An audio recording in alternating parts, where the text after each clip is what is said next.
Hello, you sweet, sexy vixens, and welcome back to Truth Meets Taboo. I know, it's been so long since I feel like I've recorded one of these. I'm so sorry. I have been just on this journey of self that has brought me to all sorts of places. And, one of those places was not to the recording studio. So I apologize because it's been a whirlwind. It's been a time. And I have not been updating you all. I have not been on here. And I'm so sorry because you all have been so gracious and so wonderful about telling me all of the wonderful, beautiful ways that this podcast has helped you and how much you enjoy these episodes. So, your girl is trying to lock in for you. I am trying to be here for you because I do really enjoy these conversations. And I feel like now more than ever, they are needed. Our conversations around truth, around intimacy, around making sure that we're talking about the real human experience. And so, I'm really glad, as always, that you're here. I hope that you are doing okay. I know that you haven't been because the astrology has been kicking. It has been doing its thing. And I know that I've been struggling in my own ways and navigating my portals and rebirths in my own ways. And so I know that you all are also doing the same. So my heart goes out to you. I'm thinking of you all during this time of death and rebirth. But we do have Leo and Jupiter coming up, and your girl is very excited about that. Oh, there's going to be so much goodness this summer. It really is going to be a hot girl summer. Your girl is indeed single this summer. I know, big news, exciting. Yes, your girl is single. That is a new life update that I will probably talk about at some other point. But your girl is single, and so we are doing hot girl summer. As Meg said, wifey shit is over. We are here for hot girl summer. So I am super excited to take the next few months to really be in myself and really do the hot girl summer thing and be single and really figure myself out and continue this beautiful, amazing journey of self discernment and self authority. Quick update on the celibacy journey. We made it 90 days. I will make an episode about the celibacy journey for the 90 days. Your girl made it. It was interesting. I'd love to tell you about it.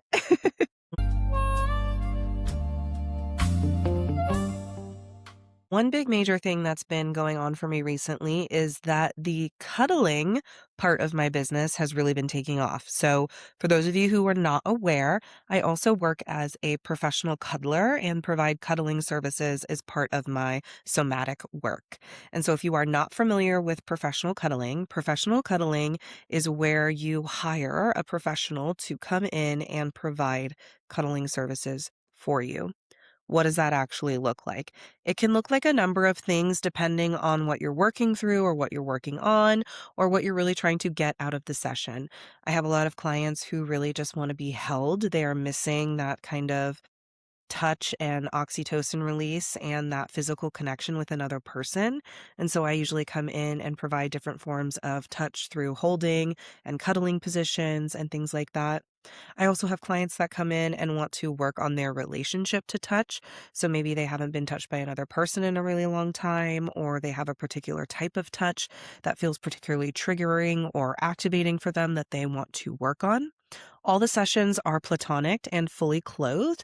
And so there are opportunities to really also work on what does it look like to invite in intimate touch into a container that is non-sexual and fully platonic and fully about keeping a safe container of non-sexuality. It is so interesting to talk about this work with literally anyone, but specifically the internet, because I literally posted a video on TikTok about my cuddle bag, which is essentially the bag that I pack when I go and guest at people's houses to cuddle. So essentially, if I have a client who is like, hey, before bed, I'd like to cuddle for a couple of hours, or maybe they have some sort of disability or something going on with them that they can't travel. And so I'll go and I will guest with them. And basically, it is just the bag that I pack when I guest to that person's house.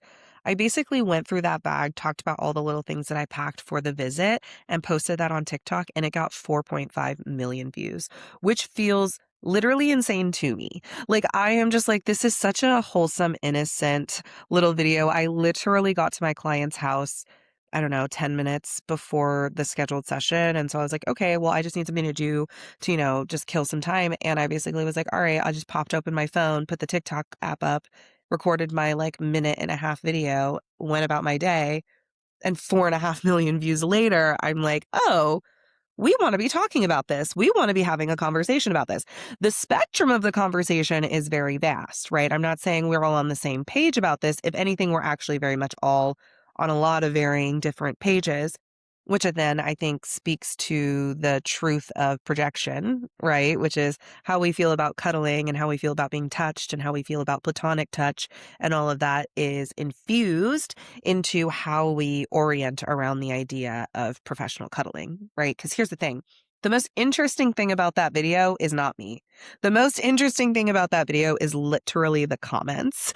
The comments on that video are such a wide range of spectrum of human experience with touch that I'm just like, oh, you all are making my case for me. You all are making the point for me about what I've been saying about the lack of touch and the importance of talking about the lack of touch or our relationship with touch, because we all have varying degrees of ideas and values and relationships around the idea of touch and what it means.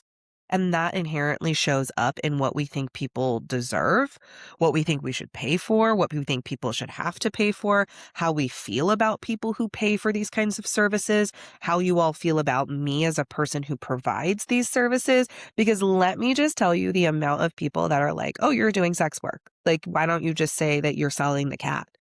And I'm like, babe, if I was selling the cat, I'd just say that.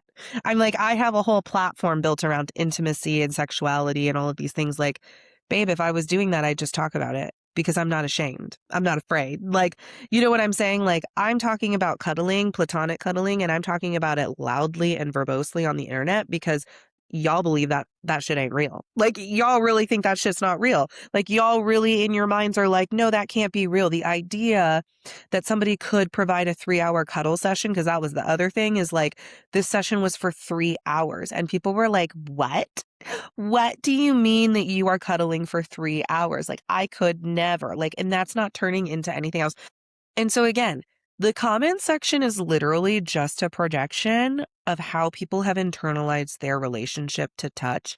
And obviously, as a sexologist and as a research nerd, I'm like, this is the juiciest part of this entire situation, of this entire conversation, because what do you mean?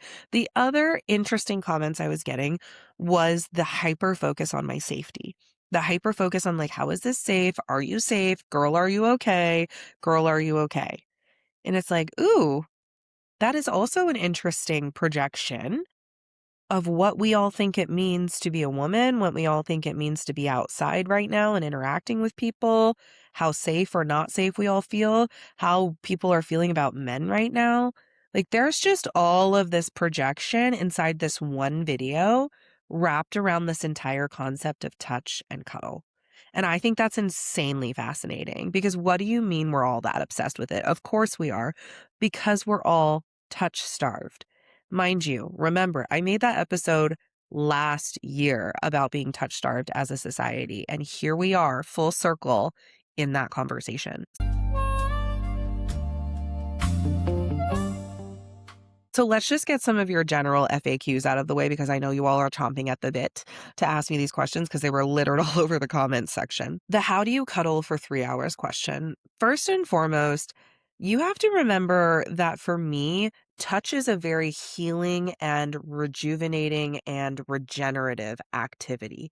That is my orientation and my relationship to touch.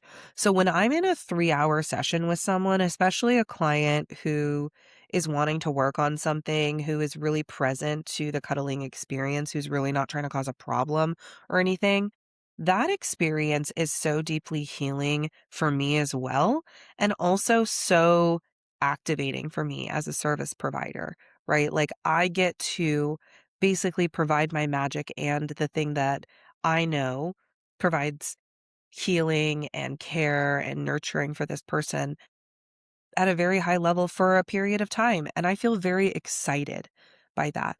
And so I curate the session, the 3-hour experience, around that knowing and around that intentionality. And so, I create opportunities for us to talk. I create opportunities for us to try different cuddling positions. I give us opportunities to try different touch activities in a 3-hour session to really make sure that the session is robust and provides a level of healing and a space for exploration and a space for growth as well.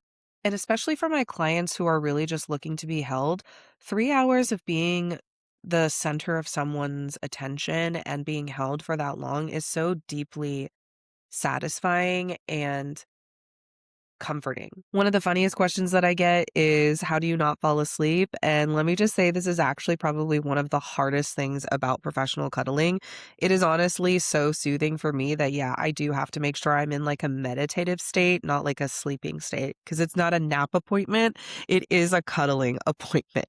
So I try really hard to kind of stay in this state of meditation and in this state of, I am a service provider and I am providing a service. And so I need to make sure that the flow of the session is moving and evolving and takes ebbs and flows as we go and isn't one static or monotoned way of being. I've also been getting a lot of questions about how to get into this work or how to do this work, and I'm honestly having a little bit of an ethical and moral dilemma about how I'm going to answer that, because the reality is this was something that I added on as part of my somatic work practice that I learned through other avenues of certification and body work and things like that. And so I have a very particular route that I took, and I am not qualified, in my opinion, to teach someone how to do that, right? I took my own route, I followed my own process, and yes, I can speak about that, but I'm really trying to understand how to best share about it without like teaching about it. And I'm a teacher at heart, so I really struggle with this, but I'm trying to express it in a way that feels like it has some integrity to it and is ethical. And so I haven't really figured that out yet, but essentially, I got it as an additional certification to somatic practitioner work and got that through a specific company. And I just need to decide if I want to share about that or not.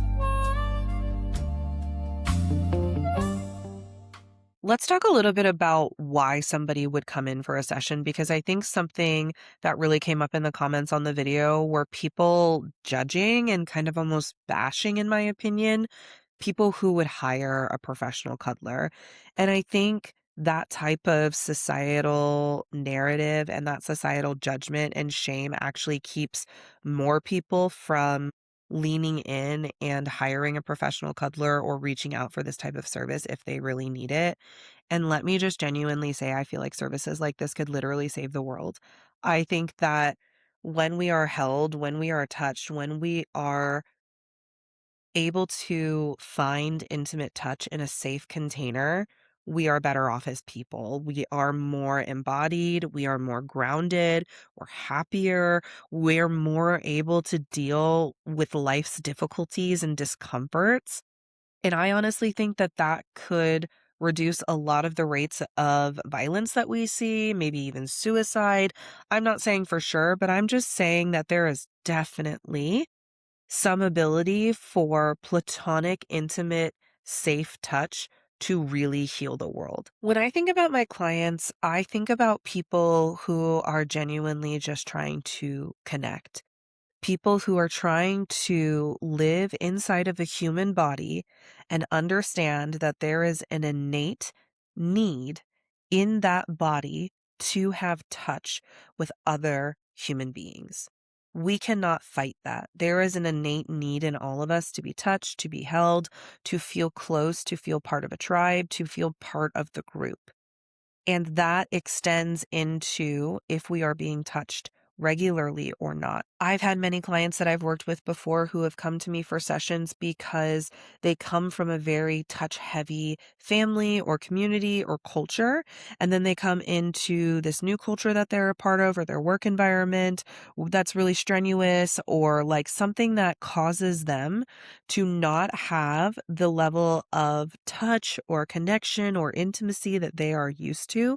And they are suffering without that. It is almost debilitating because, especially once you've had it, it can feel so debilitating to then be without it. So professional cuddling provides an avenue for people who really, really enjoy touch, who really value touch, who have maybe had lots of touch before, be able to continue to have that in their lives as a way to help regulate them, as a way to help stabilize their nervous regulation, as a way to help stabilize their nervous system.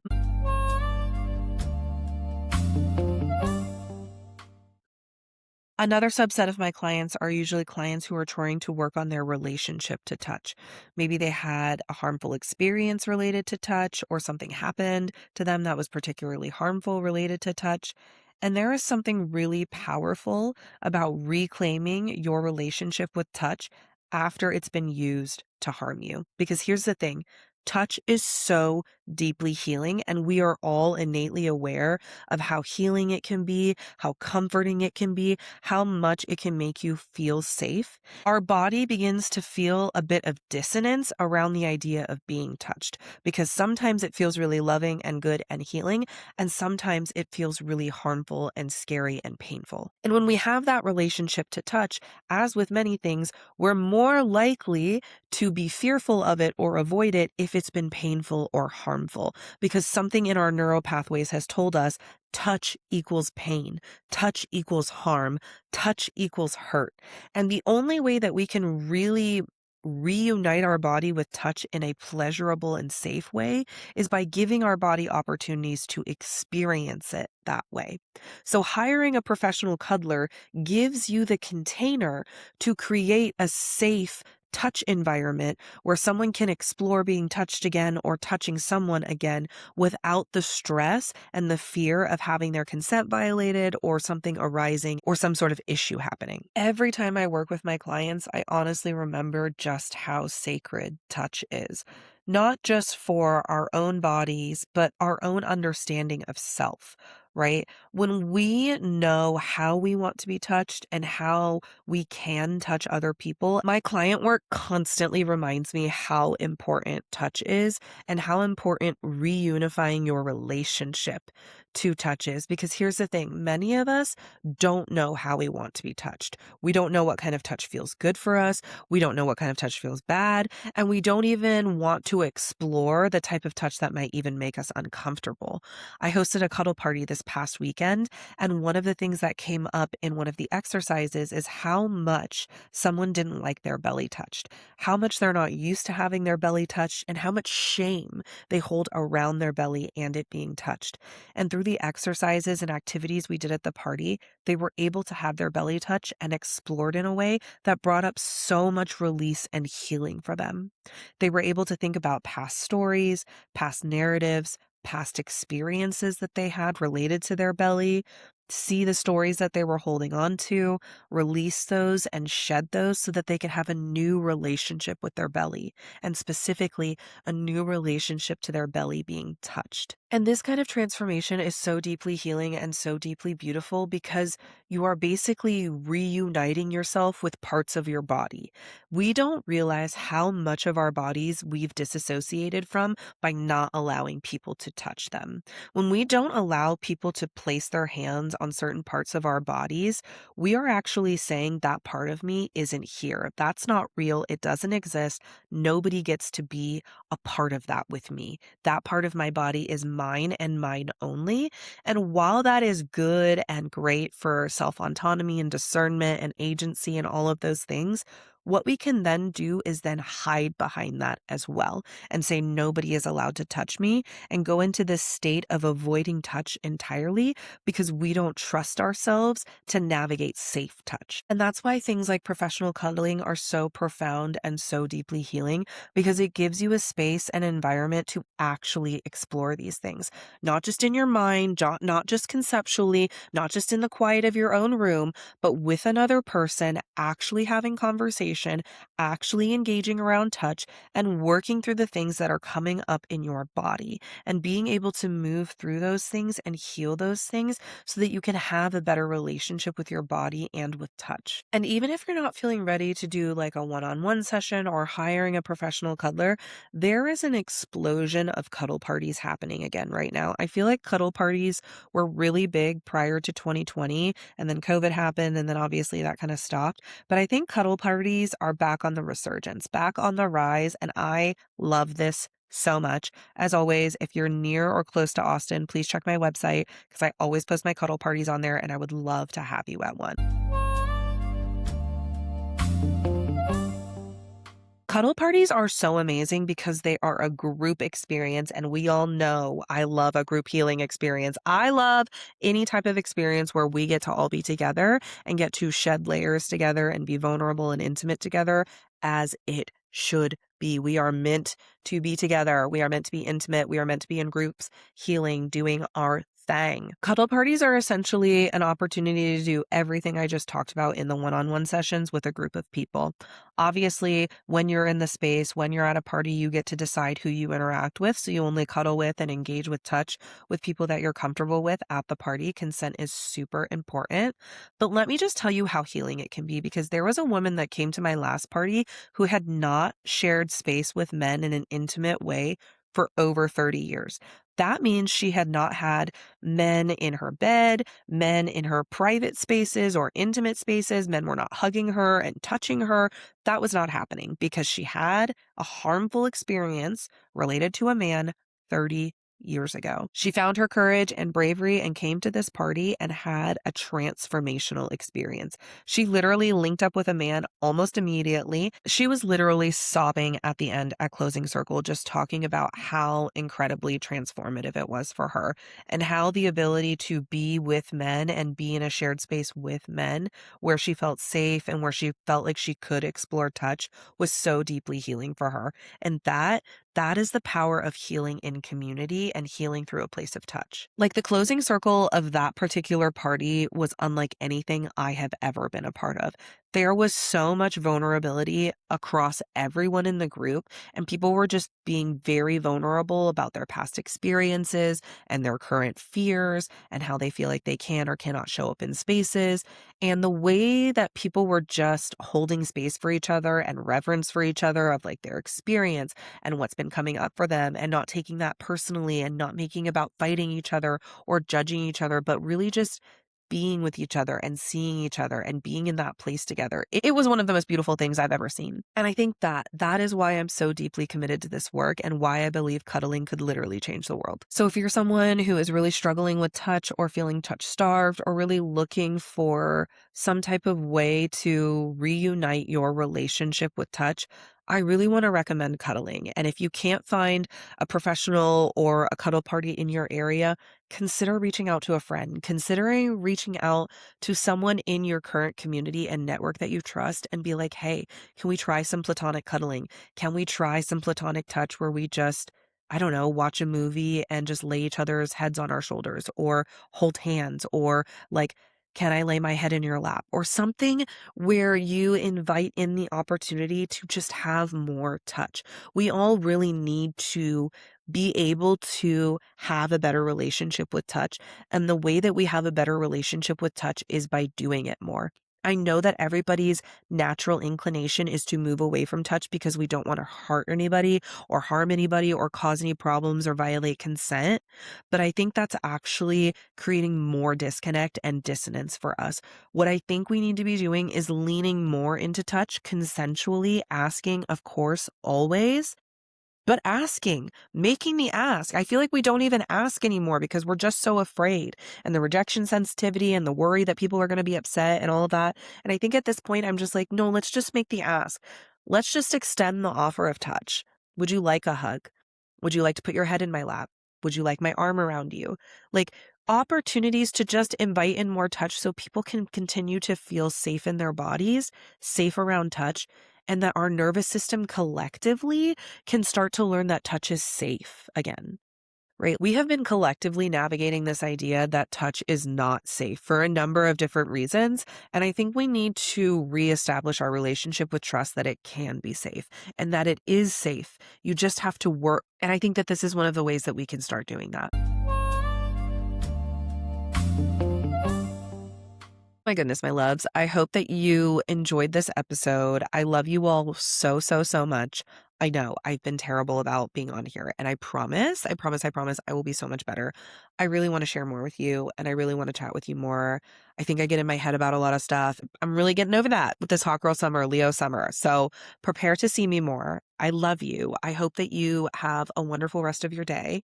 And please, please, please, please, please go get your touch on. Go get a hug. Go get a cuddle. Go get something. Go offer a cuddle. Go offer a hug. Go offer some touch because we all need to be touched more. And as always, wherever your longing leads you, I hope you stay turned on by your truth.